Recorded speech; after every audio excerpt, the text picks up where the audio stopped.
ang problema dyan, matindi palang politika dyan. Dahil halos isang pamilya lang ang may hawak.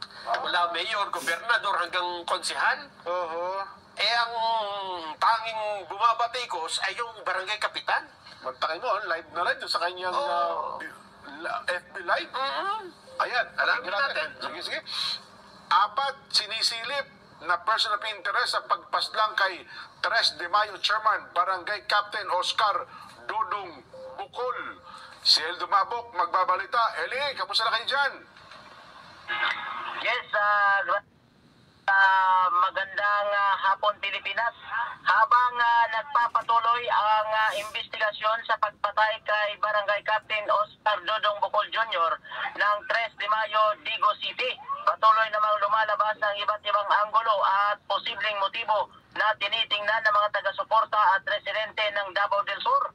Matatandaang napatay si Cap Bukol matapos siyang barilin ng di pa nakilalang suspect habang naka-livestream sa kanyang Facebook page.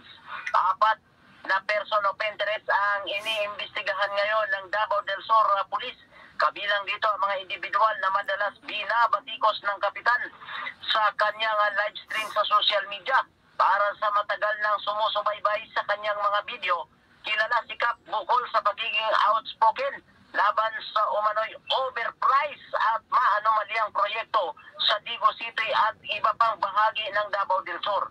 Sa kanyang huling mga livestream, madalas niyang binabanggit at pinupuna ang ilang opisyal mula sa isang political family, congressman at mga mayor, ilan pang mga lokal na opisyal sa lungsod na pawang may isang apelyido.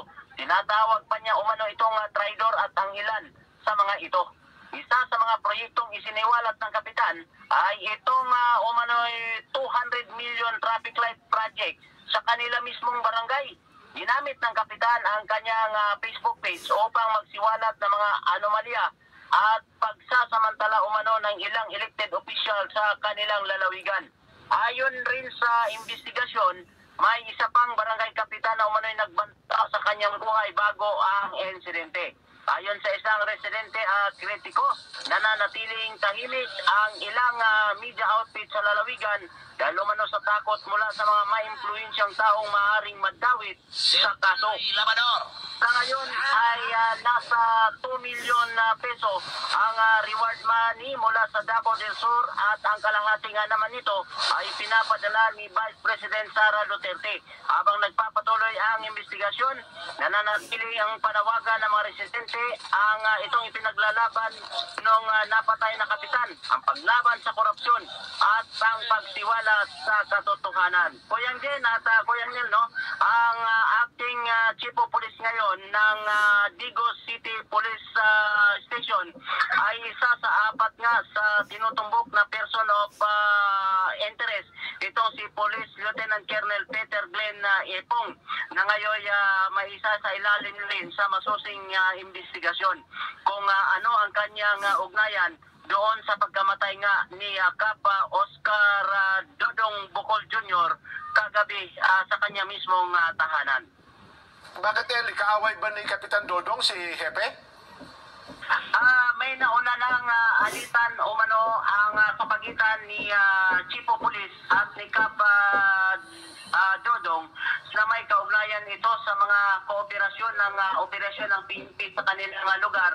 Bagamat hindi pa malinaw kung ano ang malalim na dahilan nito, pero sa isa siya sa tinitingnan ngayong person of interest dahil nga sa mayroong koneksyon umano ang kanilang pangayan nitong pagkamatay daw ng barangay captain na si Cap Oscar Bukol Jr. Ayun, naku, matindi pala.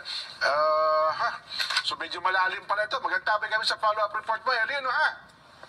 Yes, medyo malalim yung problema dito sa Digos, pero inaantabayanan pa rin natin yung magiging resulta sa gagawin nilang investigasyon itong special